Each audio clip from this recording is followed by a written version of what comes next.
Hey guys, welcome to the video. Today we're going to take a look at building a really cool clean tone, but before we do that, I just want to say thank you so much for those who jumped in the comment section and had good conversation with me so far. I really appreciate all of y'all who've been enjoying the content and letting me know that I've just had so much fun doing this. So what I wanted to do today is take a look at getting into more like the clean math rock prog vibes, or just like some neo soul and jazz.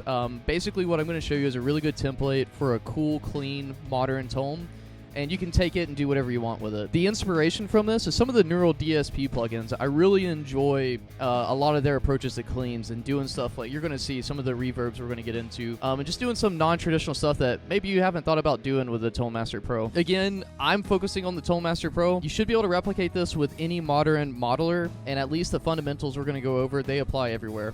So it's all about just finding your sound. Hey guys, if you all have been enjoying this content, and if you're interested in studying more, I want to show you what my Patreon looks like, so you can get an idea and see if it's something that's for you. So for $5 a month, you get access to a plethora of different articles and lessons, and I have it all laid out here on the table of contents, and I go through and I update. So you can see, so far, we have a huge selection of guitar lessons, plus producer notes, ebooks. I wrote an entire ebook that's dedicated just to Music Theory 101, and I give you like immediate application of it, so you can not just learn theory, but learn how to use theory. Also some artistic development, and I'm constantly putting up new ideas and testing it with my community. So if this is something that you're interested in, please consider checking it out. The link will be in the bio, patreon.com/DamianAndy. Thank you, and I'm really looking forward to you guys joining the community. All right, so today the amp that we're going to look at is actually a combo amp. Again, we're going to go for a really good clean tone, and I've been messing around with this JC clean amp. I enjoy it. I think it's an amp that is slept on. So first things, I hope Fender fixes this. This is so annoying. Preset volume. We're going to go ahead and increase it to 75%.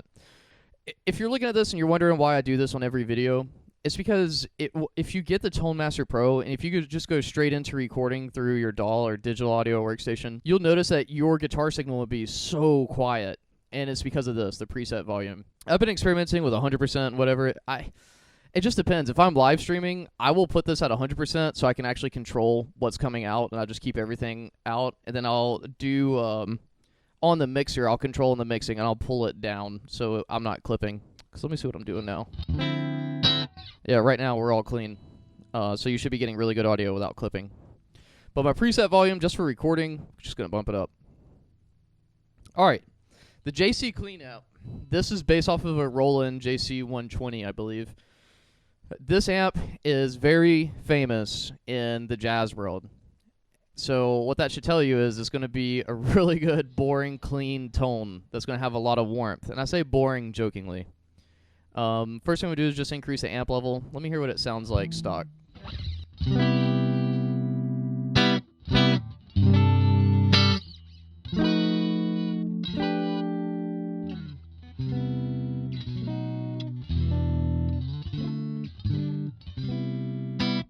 Yeah, honestly, it doesn't sound bad. I think what I am going to do is I'm going to boost my treble just a little bit and pull the bass up just a bit. Let's hear what this bright switch does.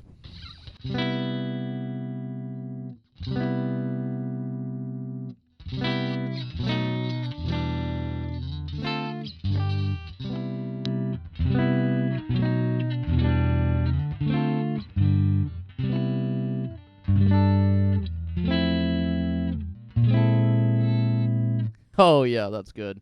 Honestly, I'm going to keep it like that. That is just a really good sound. I like this bright switch. I think it just makes things a little bit more punctual. If you're doing any type of jazz, I'd probably just leave it off.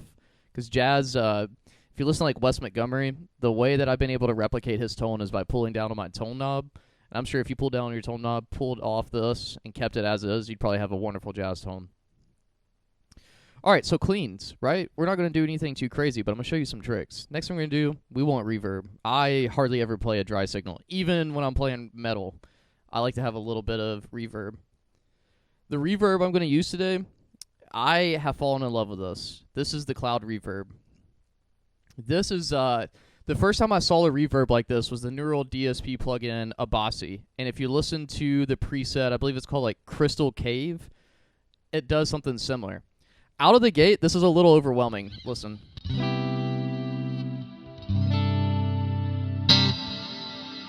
So one thing I'm going to do is I'm going to pull down the mix. What this is controlling, the mix, if you're unfamiliar, is like how much of the reverb is coming through versus the guitar signal. So the reverb is a little overwhelming on the guitar side, so I'm going to pull the mix down. Now it's still there, it's just not in the focus point, right? It's not the first thing and the loudest thing you hear. I'm also going to pull back the decay a little bit.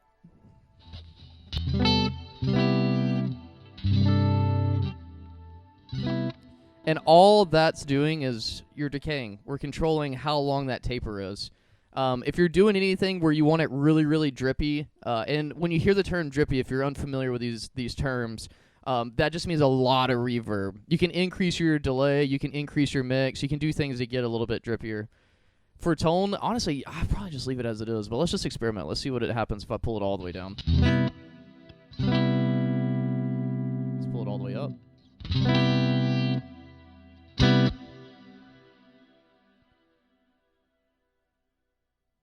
Put it at unity.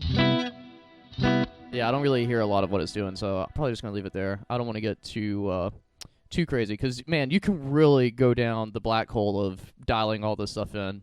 But it's just like, for me, it's like, if it sounds good enough, stop tweaking with it. Move on. All right, the next thing I'm going to do...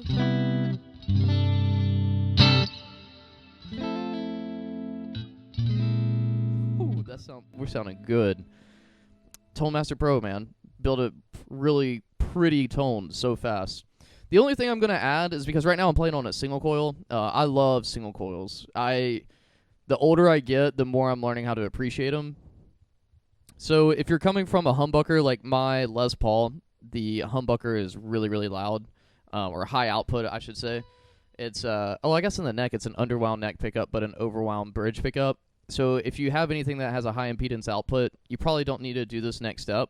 But I like to do this on real-world Fender tube amps, is throw a pedal right in front of it, a boost. My favorite one lately has been the Plexi boost, which is by, EP Boost by Exotic Pedals. That is the best boost I've used. I don't even crank the boost that much. It's my always-on pedal. I sold every pedal I own except for that one, and I still have my 65 Deluxe Reverb. All right, so we're going to add in a boost in front of it. Now, depending on the output of your guitar, you may want to go up or go down. So let me dial this in real quick. This is what it sounds like with it off.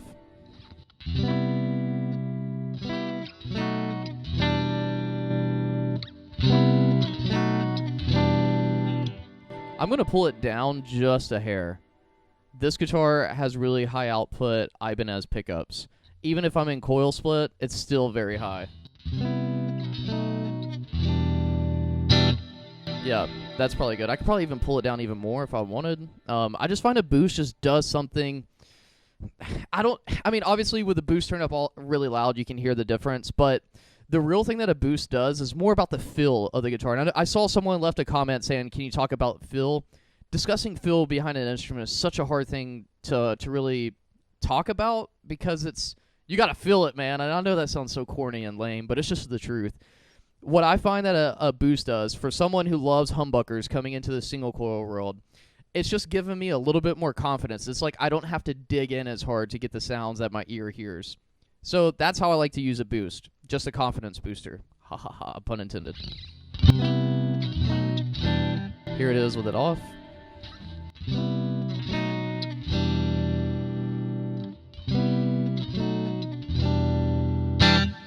Yeah, that's pretty good. Honestly, I'd probably leave it here.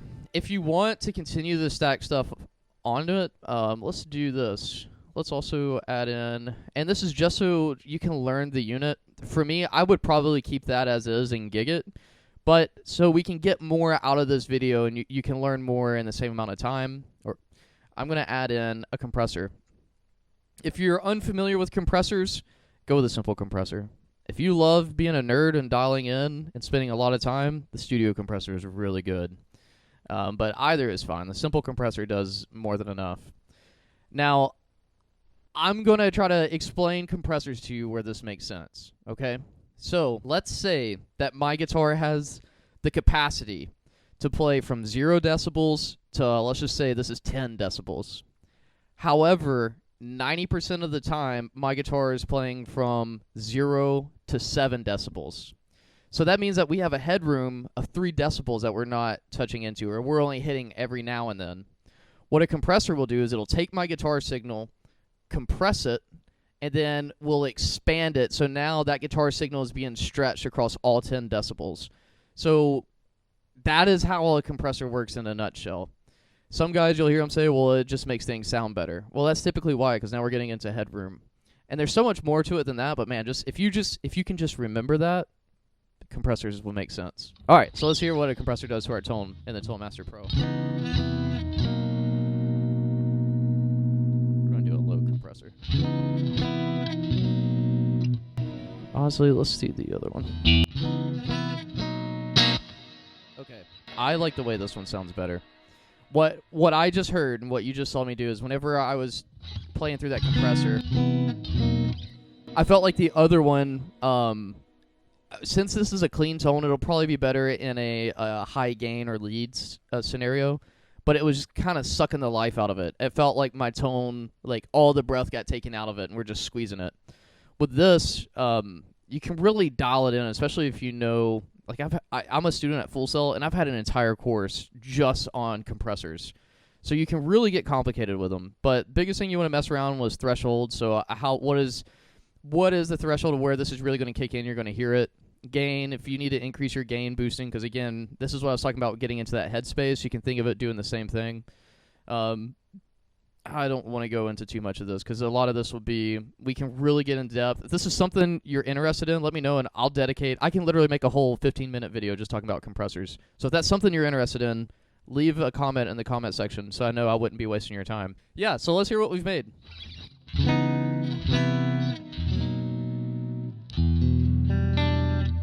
I think I want to bring this up just a hair. We're going to pull this up to 42.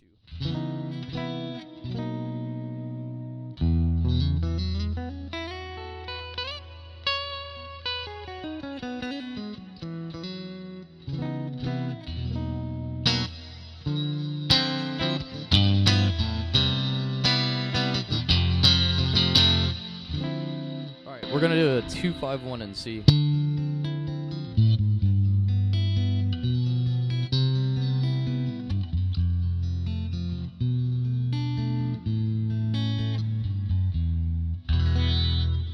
We're gonna play a lot of other stuff.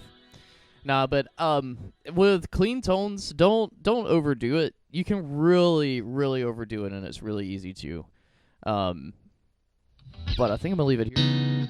What I'm debating doing is, let me just hear what this sounds like.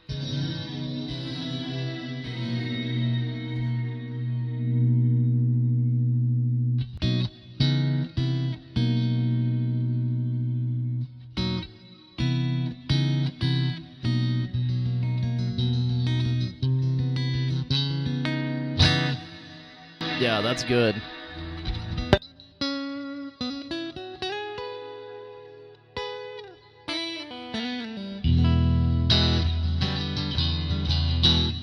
Alright, I don't want to be demonetized. Alright, what we're going to do now is I'm going to save it. We'll call this Juicy Cleans YouTube video. Alright, the last thing I'm going to do is I'm going to upload this. So, if you were on YouTube, if you pull up your app on either Mac or your Windows machine, if you go into, I'll show you what to search actually. Let me just upload this, and then I'll show you how to find these tones. But all this is going to be published, so you can go into your app and download this, and you can tweak it. So maybe you heard something while I was messing around with it that didn't sound, like I didn't want to sit on it, but you're like, oh, I love that. That's the sound I want. Download this, make your tweaks, leave me a comment and let me know what you changed, because I would love to try it too. But yeah, that'll save a lot of time. All right, if you like the way this tone sounds, you can find it on the Fender Cloud. So let me show you how to do that. I'm on a Mac, but it's the same for Mac and Windows. And I think a mobile app should be coming out soon, but that's not confirmed. All right, so what you want to do, whenever you pull up the app, you want to come over here to this cloud icon on the left. and then go to search, type in Damian Andy, and you will be able to find all of my presets. So everything that you've heard so far that I've made a video about, I believe is published. If it's not, leave me a comment and I'll publish it. I've got them all backed up, so they're not going anywhere. But hopefully you learned something. If you're watching to this point, what I would like for you to do is let me know 1 or 2 things that you learned. Definitely let me know 1 thing you're grateful for. And I just want to say thank you. Again, if you are interested in studying this stuff in greater detail, please consider checking out my Patreon. I really appreciate the 2 new people who jumped in. Y'all are just... Thank you. Y'all are helping me live my dream. And, you know, every little bit helps. So thank you so much. If you are not part of the Facebook group for the Tonemaster Pro, make sure you join in. Even if you don't have a Tonemaster Pro yet, there's a lot of people putting out good advice on there about how to get more out of your unit. And with that, thank you, and I'll see you on the next one.